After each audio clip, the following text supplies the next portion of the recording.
سلام خدمت تریدرهای عزیز. به کانال یوتیوب پرشین فاند خوش اومدید. برای اونایی که ما رو نمیشناسن، پرشین فاند یک فرمیه که دنبال تریدرهای موفقه. ما به تریدرها کمک میکنیم تا پیشرفت کنن تا در نهایت بتونیم با هم دیگه پیشرفت کنیم. توی این ویدیو میزبان یکی از رکورددارهای برداشت سود پرشین فاند هستیم که موفق شدن بیش از $12,000 برداشت سود انجام بدن. پس بریم که باهاشون آشنا بشیم. سلام آقای سعادتی، خیلی خوشحالیم که دعوت ما رو پذیرفتید. حال شما چطوره؟ سلام خدمت شما و تیم پرشین فاند. ممنون که منو دعوت کردید. خیلی خوشحالم که تونستم امروز در خدمت شما باشم. خیلی ممنون از شما. خودتون رو معرفی میکنید تا بیشتر آشنا بشیم؟ بله حتما. من رضا سعادتی هستم، 26 ساله، ساکن استان گیلان.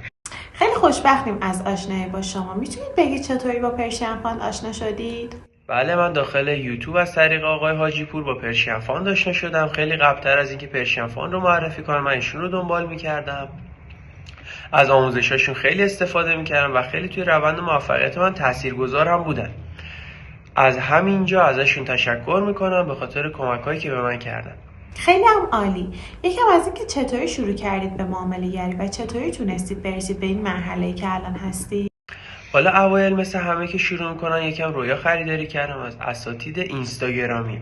تقریبا حدود 7 ساله که من شروع کردم توی بازارهای مالی فعالیت انجام میدم. متاسفانه توی دام خیلی از کلاهبرداری افتادم که اکثرا کسایی که میان توی این مسیر توی این دام میافتن به خاطر نداشتن اطلاعات کافی، تجربه. اما شخصا کسی هستم که خیلی زود ناامید نمیشم. با اینکه اوایل خیلی ضرر کردم، سرمایه‌ام از دست دادم، ولی باز ناامید نشدم. راز موفقیت من در بازار مالی فقط ناامید نشدن و دیدن آموزش‌های درسته. بله دقیقا درسته. شما که این مسیر رو چندین ساله دارید میرید، چه توصیه به کسایی دارید که هنوز اول کار هستن و به موفقیت نرسیدن؟ بهترین توصیه‌ای که میتونم بکنم اینه که حتما منتور داشته باشید. من تا قبل از اینکه منتور داشته باشم همیشه ضرر میکردم و هیچ وقت دلیلش رو نمیتونستم پیدا کنم. هی مینداختم تقصیر یکی دیگه گردن یکی دیگه. یه بار میگفتم مشکل از استراتژیه، یه بار میگفتم مشکل از آموزشه، یه بار میگفتم مشکل از بازاره. هیچ وقت هیچ کدوم درست نبود. این حرفی که میخوام بزنم شاید بر بخوره به یه سریا، ولی میخوام بهتون بگم اگر نمیتونید سودمند بشید در بازارهای مالی 100% مشکل از شماست. نه استراتژی ها مشکلی دارن، نه آموزش ها مشکلی دارن.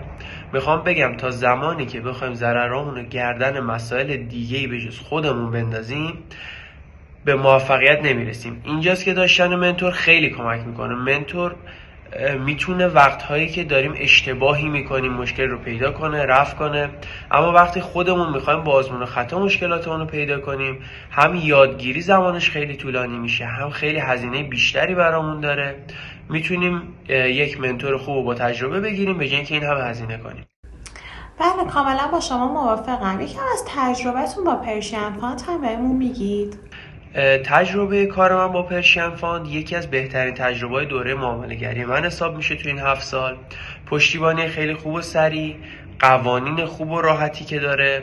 من شخصا توی این سالها خیلی از پراپای ایرانی و خارجی کار کردم، ولی هیچ کدومو نمیتونم حتی نزدیک ببینم به مجموعه پرشین فاند. واقعا ممنونم از شما که این شرایط خیلی خوب رو برای تریدرهای ایرانی فراهم کردید. خیلی ممنون از شما. حرف آخری اگه دارید میتونید بفرمایید. حرف خاصی ندارم حقیقتا و فقط تشکر میکنم از شما و آقای حاجی پور که توی این مسیر موفقیت من بسیار موثر بوده و بدون راهنمایی های ایشون و به اشتراک گذاری تجربه خودشون تو ویدیوهایی که من ازشون دیدم حداقل میتونم بگم به این مرحله نمیتونستم برسم. ممنونم ازشون.